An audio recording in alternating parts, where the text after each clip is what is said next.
Assalamualaikum Ustadz. Assalamualaikum. Pertanyaan saya, bagaimana menjadi suami yang baik untuk keluarga? Saya baru menikah, doakan saya menjadi suami baik Ustadz. Amin insyaallah. Saya juga didoakan, sama-sama mendoakan. Ya, teman-teman dimanapun berada yang dari Aceh, NTT, ya, Sumatera Barat, Kalimantan, Sulawesi, seluruh wilayah Indonesia, di luar negeri yang sudah berumah tangga, ya kita berusaha menjadi baik, sama-sama saling mendoakan, dan ukuran kebaikan kita bukan di hadapan manusia, tapi di hadapan Allah Subhanahu Wa Taala. Apa ukuran suami baik di hadapan Allah? Maka baca lagi ayat-ayatnya. Pertama ada di Quran surah keempat An-Nisa ayat 19. Ya. Paling kiri sebelah bawah di mushaf. Ya ayyuhalladzina amanu, duhai para suami yang beriman, la yahillu lakum an tarithun nisaa karha. Ya, jangan sampai kamu bersikap buruk kepada pasanganmu. Jangan wariskan sikap-sikap yang enggak baik. Bisa menahan diri dengan baik. Bagaimanapun itu titipan. Ya, istri kita, istri saya, istri Anda, itu titipan dari Allah Subhanahu wa taala yang kita perlu jaga. Bagaimanapun akan dipertanggungjawabkan di akhirat kelak. Dia tidak dititipkan pada pria lain kecuali kepada Anda. Tentunya untuk dijaga, diperlakukan dengan baik. Ya, jadi kita belajar menjadi baik dan saling memahami. Setiap kita pasti ada kekurangan. Kalau ingin sempurna, ya nggak akan didapatkan. Hanya malaikat yang sempurna. Ya, kalau mau silakan nikah dengan malaikat maut, malaikat Israel tuh ada. Ya, yang lainnya. Tapi nggak ada yang sempurna. Ya, nggak ada yang sempurna. Setiap kita pasti punya kekurangan. Sepanjang masih manusia. Jadi kalau suami mengerti istrinya manusia, tentu tidak akan mengeksplorasi kekurangannya. Demikian sebaliknya.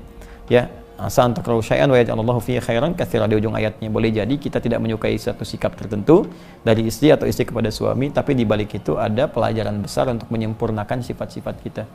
Makanya agak menarik, biasanya kalau dipasangkan itu akan terlihat saling melengkapi. Jadi memang kekurangan kita itu hanya bisa dilengkapi oleh istri kita. Demikian sebaliknya. Ya. Kemudian yang kedua, tunaikan kewajiban dengan baik. Ya, apa kewajibannya? Ada di ayat 34 di surah An-Nisa. Ar-rijalu qawwamuna 'alan nisa bima faddalallahu ba'dahum 'ala ba'din wa bima anfaqu min amwalihim. Ya, lelaki itu qawwam, menjadi pelindung, pengarah di keluarganya, mataharinya. Ya, apa fungsi matahari? Menyinari. Sinar itu kan kalau ada pakaian basah disinari kering kan? Hangat, melindungi, maka lindungi. Kalau ada yang mengganggu isi keluarga, sengat dia dengan sinarnya. Ya, ada air mata, ya keringkan di pipinya dengan sinar-sinar kebaikan itu. Jadi pemimpin yang baik itu maksudnya. Makanya laki-laki diibaratkan dengan matahari. Nabi Yusuf pernah bermimpi, ya ini ra'aitu ahada asyara kawkaba wa syamsa wal qamara ra'aituhum li sajidin. Jadi saya melihat di mimpi saya 11 bintang, 1 matahari, 1 bulan semua sujud. Maka ditafsirkan 11 itu saudaranya, ya, beliau 12 bersaudara, 11 saudaranya, matahari bapaknya, Nabi Yaqub alaihissalam, kemudian bulan ibunya. Ya, ibu, ya perempuan itu rembulan. Apa fungsi rembulan? Bulan itu untuk dilihat keindahannya. Ya, pantulan cahayanya kan keluar. Kalau pengen lihat indah kan rembulan. Kalau pengen lihat kekuatan ya matahari. Nggak ada orang pengen lihat matahari keluar, tidak. Ya, pasti ingin mendapatkan manfaat. Rembulan keindahan, maka perempuan tampil indah. Ya, jangan kebalik, perempuan ngambil fungsi matahari. Dengan kekuatan bulan aku menghukummu misalnya. Nggak bisa. Tetap dia jadi bulan, ya bulan, matahari. Kemudian dia pelindung, bima faddalallahu ba'dahum 'ala ba'din wa bima anfaqu min amwalihim. Ya, dan bertugas mencari infak, disingkat dengan nafkah. Kata Allah, saya sudah berikan perangkat mencari nafkah pada suami, bukan pada istri. Ya. Jadi nafkah itu beda dengan kerja biasa. Istri boleh kerja nggak?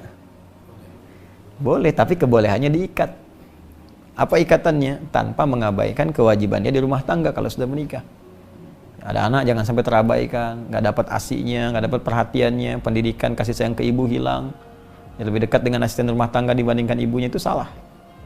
Ya salah. Bagaimanapun Anda mencari rezeki itu di luar, untuk di dalam kan? Sekarang yang di dalam menjauh dari Anda. Jadi apa manfaatnya Anda mencari di luar? Para ayah juga begitu. Ya. Jadi poinnya nafkah itu. Jadi kalau nafkah begini, di rumah ada berapa orang? 2. Antum sama istri, anak nggak dihitung? Bertiga. Baik. Antum istri anak kan? Baik. Antum nyari nafkah nih. Maka dari yang antum hasilkan itu akan dibuat oleh Allah cukup untuk 3 orang. Berapapun jumlahnya. Makanya luar biasa. Begitu antum pulang, walaupun dapat 50.000, antum berikan 50.000 ke istri, cukup bertiga. Itulah indahnya nafkah. Tapi kalau orang yang bukan petugas nafkah, mencari nafkah, istri mencari misalnya kan, maka hasil itu akan dicukupkan hanya untuk dirinya saja. Dan tidak akan merembak ya kesempurnaan rezekinya kepada yang lainnya. Makanya kalau perempuan mencari akan terasa selalu kurang. Atau materi cukup tapi ada bagiannya akan hilang. Kasih sayang, perhatian, ya, kehormatan, hubungan yang mungkin akan kurang harmonis, pasti itu. Ya, saling tuntut. Ya, nah itu poinnya. Jadi dari sini maka disiapkan bagi Anda untuk mencari nafkah dengan baik. Nafkah itu sudah janji Allah, sepanjang Anda mau bergerak, Allah akan turunkan rezeki. Sepanjang mau bergerak. Ya, orang di jalan aja sekarang cuman peluit, udah, kasih 2.000, makasih Pak. Ya, kasih 5.000, makasih Bos. 10.000, ngaku Om, makasih Om, kan? Ya kan? Nah, ada kondisi itu tuh, tapi kan dapat gitu, ada, ya. Tapi halal dan baik. Al-Baqarah 168. Saya kira itu. Semoga bermanfaat insyaallah. Masih banyak ya? Ya, nanti diurutkan saja. Ya, diurutkan. Nanti mungkin kita offline ya. Pemirsa dimanapun Anda berada. Karena waktunya sangat terbatas. Mungkin kita bisa nanti turunkan menjadi offline. Kita jawab satu-satu. Sehingga dengan itu nanti bisa ditayangkan dalam harian yang mungkin kita bisa dapatkan jawaban dari pertanyaan yang Anda ajukan. Saya izin menyampaikan informasi terlebih dahulu bahwa apa yang saya jawab tadi, jika berkesesuaian dengan isi Al-Quran dan Sunnah Rasulullah SAW, petunjuk para ulama kita, silahkan diamalkan karena sesungguhnya itu petunjuk dari Allah yang Allah titipkan untuk disampaikan. Tapi kalau ada yang keliru, tidak tepat, ya dengan jawaban-jawaban dari Al-Quran, atau Sunnah, dari pendapat ulama mu'tabar, fiqh yang benar secara keilmuan, maka tinggalkan apa yang saya sampaikan, tinggalkan pendapat saya, ambil pendapat ulama lain yang lebih baik, dan hindari perselisihan, hindari hal-hal yang tidak baik yang bisa memecah belah kita atau menimbulkan dosa di hadapan Allah Subhanahu wa taala. Itu satu. Yang kedua, ada juga masih saya cek di beberapa staf pertanyaan tentang metode untuk menghafal dan mendapatkan buku At-Taisir. Ini saya sampaikan, ini sudah ada teman-teman di store. Ya, jadi jangan khawatir, stoknya sudah kita siapkan. Anda tinggal ikuti saja panduan-panduannya. Jadi nanti khususnya yang sekolah UAH, teman-teman ada yang bertanya kapan dibuka lagi. Insya Allah nanti sabarnya ditunggu untuk yang online. Nanti insya Allah coba kita siapkan. Saya akan penuhi dulu janji pada yang 2.500 sebelumnya yang telah mendaftar dan telah bertemu di sesi kuliah perdana dengan kami. Anda lengkapi dulu saja ini untuk bukunya, nanti saya berikan panduannya. Kemudian mulai besok dan seterusnya sebelum Ramadan, saya akan mengajarkan khusus tentang persiapan puasa, ya. Jadi materinya khusus tentang Kitabus Syam, fikih tentang puasa, supaya saat masuk Ramadan nanti kita tinggal beramal, tidak mempertanyakan lagi pertanyaan-pertanyaan sehingga sibuk dengan pertanyaan dan berkurang amalan-amalan kita. Kemudian untuk selanjutnya teman-teman, apa yang terhimpun di Amin, ya, di program kita yang Ansor Muhajirin, Anda masuk ke web amin.quantumakhyar.com. Di situ ada beberapa program-program. Insya Allah sepekan ini sebelum Ramadan kita kumpulkan lagi dan kita akan coba salurkan kembali dan pada orang-orang yang mendapatkan prioritas, ya, dan mudah-mudahan bermanfaat.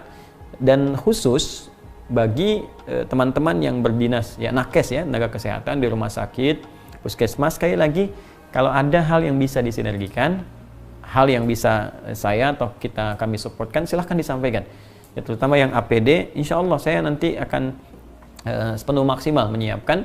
Jadi begitu Anda masuk, ini Alhamdulillah 17 kemarin sudah diterima semua, rumah sakit, puskesmas, Anda silahkan sampaikan, staf saya nanti merangkum keseluruhannya.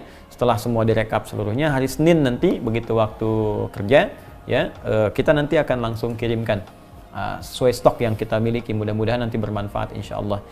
Saya kira itu, semoga Allah muliakan kita semua, semoga Allah menyayangi kita, memaafkan kita, mengampuni kita, dan semoga Allah mengangkat segera virus yang sekarang kita tengah hadapi bersama. Tentunya itu dibantu dengan taubat kita kepada Allah, kesungguhan kita untuk beribadah, dan sadari betul bahwa kita pasti akan berpulang kepada Allah Subhanahu wa taala. Allahumma taqabbal minna innaka antas samiul alim wa tub alaina innaka antat tawwabur rahim. Allahumma nahmaduka hamdan syakirin hamdan na'imin hamdan yuwafi ni'amahu wa yukafi'u mazidah. Ya Rabbana lakal hamdu wa lakal syukru kama yanbaghi li jalali wajhikal karim wa li 'azimi sultanik. Allahumma nusalli wa nusallimu ala afdhalil anbiya'i wal mursalin nabiyina Muhammadin wa ala alihi wa sahbihi ummati ila yaumiddin. Allahumma rabbana la tada' lana fi maqamina hadha wa fi kulli maqamin dhanban illa ghafartah wa la hamman illa farajtah wa la daynan illa qadaytah wa la maridan illa shafaitah wa la hajatan min hawaijid dunya wal akhirati fiha laka ridwan wa fiha lana as-salah inna qadaytaha ya arhamar rahimin. Allahumma irfa' 'anna al-waba wal bala wa khasatan corona ya rabbal alamin. Barik lana fi umurina wa fi amrina wa fi ibadatina. Allahumma 'allimna ma jahilna. Allahumma wafiqna bima ta'allamna wa lina'mala ma ta'allamna bih. Allahumma ij'alna min ahli al-Qur'an waj'al al-Qur'ana sahiban lana fid dunya wa syafi'an lana fil akhirati ya rabbal alamin. Rabbana atina fid dunya hasanah wa fil akhirati hasanah wa qina adzaban nar. Bifadlika subhana rabbika rabbil izzati amma yasifun wa salamun alal mursalin wa akhiru da'wana subhanakallahumma wa bihamdika asyhadu an la ilaha illa anta nastaghfiruka wa natubu ilaik walhamdulillahi rabbil alamin. Terima kasih kami ucapkan, semoga bermanfaat. Salam untuk semua. Adi Hidayat, Assalamualaikum warahmatullahi wabarakatuh.